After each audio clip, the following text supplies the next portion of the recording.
All right, my friends, we are going to look at some of the other words that go along with the prefix inter. Remember, inter means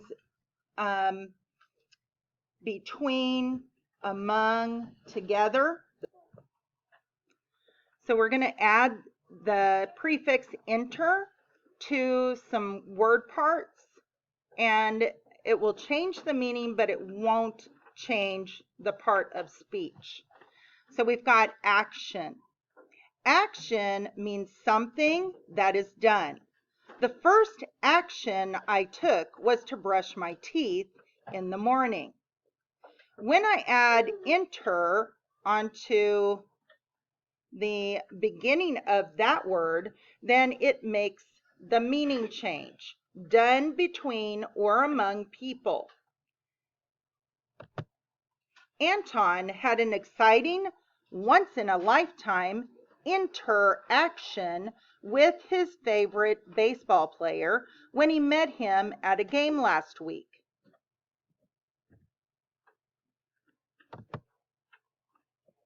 The next word part that we're going to add it to is section. Section is part of a larger thing, so that means it's going to be a noun. Which section of the gym do you want to sit in? When we add inter onto the beginning of section, it remains a noun, the place where parts come together. My father got into a car accident after someone ran a red light at a busy intersection. You can see that intersection is talking about a place.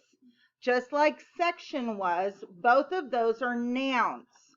So it just means that section means like a box of things, but intersection means where two things meet. So intersection, where two things meet. So at an intersection would be like where two roads meet on the road.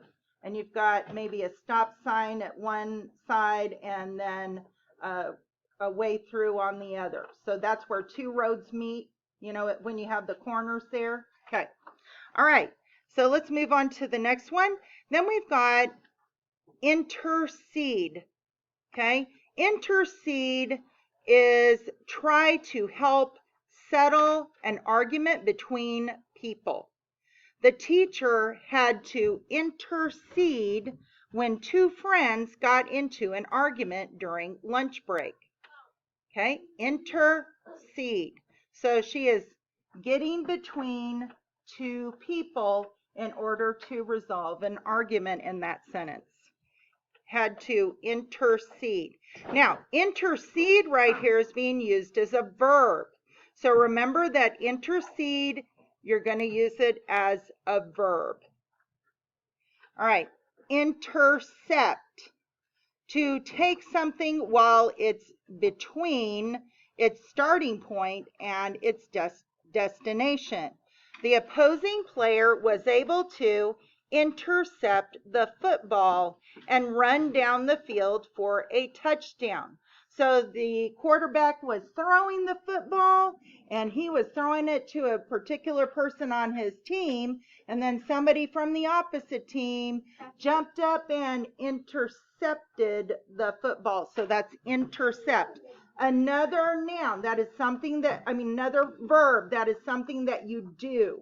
Okay, so intercept is a verb. It means to catch something or get something in its route to get to its finish line. All right. That seems to be it. And now we're going to go ahead and work on those pages on Google Classroom.